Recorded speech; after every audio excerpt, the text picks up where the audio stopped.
Hello, bachcho. Let's read this question. So this question says, 3-point charges minus q, q and cap q, okay, are placed on a straight line with a distance d between charges as shown. Okay, find the magnitude of the electric field at a point P in the configuration shown, which is at a distance a from middle charge q in the system provided such that a is much and much greater than d. Take 2qd is equal to p. Okay, क्या लेना है? 2qd is equal to p. Okay, yes. Okay, तो देखिए बच्चों, इस question का की concept आप क्या लिख सकते हैं? The key concept of this question, इस क्वेश्चन का की कॉन्सेप्ट देखिए, आपको इलेक्ट्रिक फील्ड फाइंड आउट करना है। क्या करना है? यहाँ पर इलेक्ट्रिक फील्ड फाइंड आउट करना है at point P. P point पर आपको इलेक्ट्रिक फील्ड यहाँ पर फाइंड आउट करके बताना है। ओके, तो देखिए बच्चों, इस क्वेश्चन का की कॉन्सेप्ट आप क्या लिख सकते हैं? We need to find out here the electrostatic field या फिर इलेक्ट्रिक फील्ड हमें यहाँ पर फाइंड आउट करके बताना है। ओके, तो देखिए बच्चों, इस क्वेश्चन को हम स्टार्ट करते हैं। इलेक्ट्रिक फील्ड का देखिए फॉर्मूला क्या होता है? यहाँ पर देखिए आपके पास तीन चार्ज पार्टिकल है। ओके, तीन चार्ज पार्टिकल है। एक आपका माइनस क्यू है, यहाँ पर आपका प्लस क्यू है। अगेन यहाँ पर आपका क्या है? This is our minus Q, this is our plus Q and this charge is our plus Q. Okay, तो देखिए बच्चों, इनके बीच के टोटल डिस्टेंस कितनी है? ये डिस्टेंस आपकी 2d है। ओके, यहाँ पर आपको एक कोई पॉइंट पी दे रखा है। ओके, ये आपका जस्ट इस क्यू के जस्ट अबव है। ओके, ये आपके रेडियल डिस्टेंस, यानी कि हम बोल सकते हैं इसको इक्वेटोरियल पॉइंट भी बोल सकते हैं या फिर रेडियल लाइन के अलोंग भी बोल सकते हैं। ओके, तो इस पॉइंट पर आपको क्या करना है? यहाँ पर इलेक्ट्रिक फील्ड फाइंड आउट करके बताना है।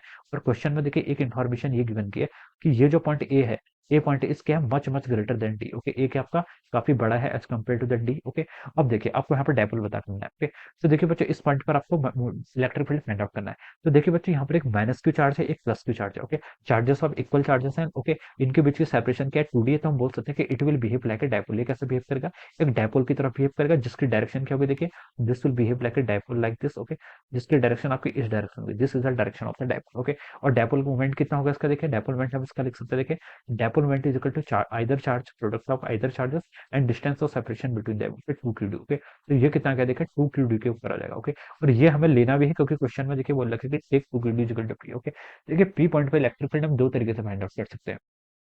एक तो हमने एक डायपोल कंसीडर कर लिया। ओके, ये दोनों चार्जेस का कॉन्फ़िगरेशन एक डायपोल बना लेगा और एक इस प्लस क्यू के कारण हम इस पी पॉइंट पर individually electric field find out कर लेंगे। दोनों के इलेक्ट्रिक फील्ड का हम रिजल्टेंट फाइंड आउट कर लेंगे।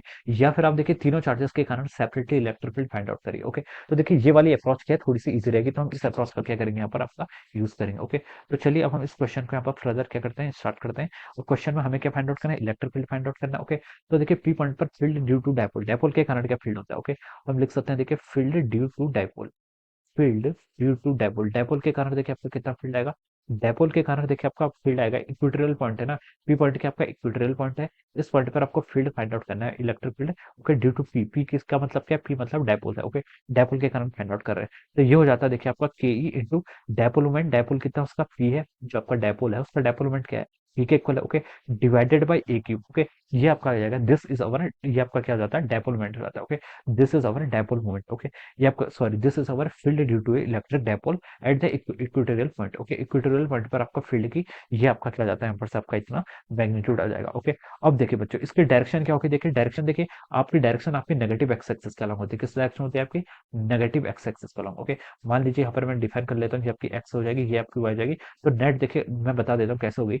इस पॉजिटिव चार्ज के कारण इलेक्ट्रिक फील्ड की डायरेक्शन देखिए ये इस डायरेक्शन में होगी, इस नेगेटिव चार्ज के कारण क्या होगी? ये होगी। ओके, तो इन दोनों का रिजल्टेंट आपका ये आएगा। ओके, तो इसको मैंने क्या बोल दिया यहाँ पर से? नेगेटिव एक्सेस से डिफाइन कर दिया। Okay, so this is the field due to the dipole. ये क्या आ गया आपका? Field due to the dipole आ गया। मैं इसको क्या लिख लेता हूँ? Field due to small P मतलब डायपोल। डायपोल के कारण आपका फील्ड क्या आ रहा है? इस डायरेक्शन में आ रहा है। ओके, अब एक चार्ज आपका प्लस क्यू है, प्लस क्यू के कारण फील्ड देखिए इस डायरेक्शन में आएगा। Okay, this is the field due to plus Q, मैंने इसको क्या लिख लिया? ई क्यू लिख लिया। Okay, this is the field due to Q. Okay, इन दोनों के बीच का एंगल कितना होगा? 90 डिग्री होगा, क्योंकि ये आपका माइनस एक्स के अलॉन्ग है, ये आपका पॉजिटिव वाई के अलॉन्ग है। ओके, तो देखिए क्यू के कारण इस पॉइंट पर फील्ड फाइंड आउट कर लेते हैं। देखिए field due to Q, Q point के कारण देखिए कितना होगा? एक चार्ज पार्टिकल के कारण इलेक्ट्रिक फील्ड का फॉर्मूला क्या होता है आपका? के ई इंटू क्यू। क्यू क्या है उसका? Plus Q divided by R square. R क्या? डिस्टेंस ऑफ सेपरेशन कितनी दी है? ए स्क्वायर चल जाएगा। ओके, इसकी डायरेक्शन क्या हो जाएगी? इसकी डायरेक्शन आपकी पॉजिटिव वाई एक्सिस के अलॉन्ग हो जाएगी। क्या हो जाएगी? Positive axis. ओके, तो ये हमने दोनों के कारण क्या कर दिया आपको? दोनों के कारण हमने यहाँ पर फाइंड आउट करके बता दिया आपका फील्ड। ओके, अब देखिए इनका रिजल्टेंट किस डायरेक्शन में आएगा? इनका रिजल्टेंट देखिए ए के कारण, पी के कारण या क्यू के कारण, तो इसका रिजल्टेंट लगभग इस डायरेक्शन में आएगा। हमसे क्वेश्चन ने पूछा है क्या? हमसे क्वेश्चन में देखिए ये पूछा कि find the magnitude of the electric field. Okay, हमें सिर्फ इसके मैग्नीट्यूड से मतलब। ओके, तो देखिए यहाँ पर हमारे पास क्या है, दो वेक्टर्स हैं। अब हमें इनका क्या करना है, यहाँ पर रिजल्टेंट फाइंड आउट करके बताना। ओके, तो देखिए बच्चों, वेक्टर्स का रिजल्टेंट कैसे फाइंड आउट करते हैं। दो वेक्टर्स हैं, यानी कि हमें रिजल्टेंट फाइंड आउट करना है, उसको हम क्या लिख लेते हैं, ई नेट लिख लेते हैं। इसका जो मैग्नीट्यूड होगा ये होगा आपका, दो वेक्टर्स का रिजल्टेंट कैसे होता है, root of A square plus B square plus 2b cos theta. Okay, A square के यहाँ पर आपका electric field due to dipole. Okay, इसका मैग्नीट्यूड ले लीजिए, उसका स्क्वायर कर लीजिए, प्लस इलेक्ट्रिक फील्ड का इसका स्क्वायर कर लेंगे, प्लस ऑफ अवर क्या आएगा, मैग्नीट्यूड ऑफ 2EP और magnitude of our EQ into इनके बीच का एंगल। एंगल कितना हो जाएगा अपने यहाँ से कॉस, ये एक्स एक्सिस का लॉन्ग है, वाई एक्सिस का लॉन्ग है, तो एंगल कितना हो गया 90 डिग्री। ओके, सो जो यहाँ से रिजल्टेंट आ जाएगा, रिजल्टेंट किसके इक्वल आ गया यहाँ से, इन दोनों का मैग्नीट्यूड का इंडिविजुअली स्क्वायर कर लीजिए, ये हो जाएगा आपका EP का square plus of our EQ का स्क्वायर। ओके, ये आपका यहाँ पर से इतना हो जाएगा। ओके, अब हम क्या करते हैं, यहाँ पर से अब हम इसमें क्या कर लेते हैं, आपकी वैल्यूज पुट कर लेते हैं। यहाँ पर हम क्या कर लेते हैं, इसकी वैल्यूज पुट कर लेते हैं और इसके यहाँ पर फाइनल आंसर देखते हैं। ओके, तो इसमें देखिए वैल्यूज पुट कर लेंगे तो देखिए इसमें आ जाएगा डायपोल इलेक्ट्रिक फील्ड। इस डायपोल के कारण इलेक्ट्रिक फील्ड क्या है, KEP, इसका स्क्वायर कर लीजिए डायरेक्ट, ये लिख लीजिए आप, देखिए KE का स्क्वायर। ओके, PP को क्या लिख सकते हैं, यहाँ से 2QD लिख सकते हैं, इसका स्क्वायर कर लेंगे तो हो जाएगा 4Q square D square. Okay, divided by कितना पे, डिवाइडेड बाई AQ हो जाएगा। ओके, और क्या बच गया यहाँ से आपका, ये टर्म इतनी आ गई, प्लस आपका क्यू का स्क्वायर, इसका स्क्वायर करेंगे तो हो जाएगा यहाँ से KE का स्क्वायर क्यू का स्क्वायर डिवाइडेड बाई, ये क्या आपका ए का स्क्वायर। ओके, इसका भी स्क्वायर करना पड़ेगा ना, ये आपका ए क्यूब का स्क्वायर करेंगे तो आपका A की पावर 6 हो जाएगा। ओके, यहाँ से इसका स्क्वायर करेंगे तो कितना होगा आपका A की पावर 4 हो जाएगा। ओके, इतना आपने यहाँ पर से ऐसे लिख लिया। आप क्या कर लीजिए, यहाँ से आपकी जो कॉमन टर्म्स आ रही है हम उसको क्या ले लेते हैं, ले लेते हैं कॉमन टर्म। देखिए आपका KE का स्क्वायर एक टर्म कॉमन ये है, क्यू स्क्वायर भी कॉमन है और A की पावर 4 भी क्या है, कॉमन है। तो हमने लिख लिया KE का स्क्वायर कॉमन आ गया, क्यू स्क्वायर कॉमन आ गया, A की पावर 4 भी क्या आ गया, यहाँ से कॉमन आ गया। तो फर्स्ट टर्म में देखिए आपका क्या बचा, फर्स्ट में आपका बच गया आपका 4D का स्क्वायर, कितना बच गया आपका 4D का स्क्वायर डिवाइडेड बाय, देखिए कॉमन तो ले लिया था आपका ए स्क्वायर, यहाँ पर बच गया। ऑलराइट, इतना ही आ रहा है, बिल्कुल सही है। ओके, अब यहाँ पर से देखिए कितना कॉमन आ रहा है, यहाँ पर से आपका सिर्फ वन कॉमन आ रहा है, यहाँ से आपका सिर्फ वन कॉमन आ रहा है। ओके, तो अब इसको आप ब्रैकेट के बाहर ले जाइए, जो आपकी कॉमन टर्म है इसको हम क्या कर लेते हैं, ब्रैकेट से बाहर ले आते हैं। तो ये कितना हो जाएगा, देखिए KE आ जाएगा, क्यू हो जाएगा और आपका ए का स्क्वायर वाली टर्म बाहर आ जाएगी। अंदर के ब्रैकेट की क्या बच गया आपका 1+4D का square divided by our A square. Okay, अंदर आपका ब्रैकेट के साइड आपका क्या बच जाएगा, इतनी टर्म यहाँ पर सबकी बच जाएगी। ओके, इसको देखिए आप और सॉल्व कर सकते हैं, ये आपका लिख सकते हैं KE क्यू डिवाइडेड बाय, देखिए ए स्क्वायर आपका ऐसे रहेगा। ओके, अंदर आप क्या कर लीजिए, रेशनलाइज कर लीजिए। ओके, तो ये हो जाएगा आपका ए स्क्वायर प्लस ऑफ 4D का square divided by A square हो जाएगा। ओके, अब इस ए स्क्वायर को बाहर लेके आएंगे तो आपका क्यूब में कन्वर्ट हो जाएगा, इसको आप लिख सकते हैं KE क्यू डिवाइडेड बाय कितना हो गया आपका ए क्यूब हो जाएगा। अंदर अंदर क्या बचेगा आपका 1+4A डी का 4A D का स्क्वायर। ओके, तो अंदर आपका ये हो जाएगा। ओके, तो ये आपका this will be the answer. Okay, ये आपका क्या हो जाएगा, 4 हाँ 4A क्यों आएगा, डी के साथ ए नहीं आएगा। ओके, ये टर्म आपके यहाँ से कैंसिल हो जाएगी। ओके, मैं इसको लिख लेता हूँ ढंग से।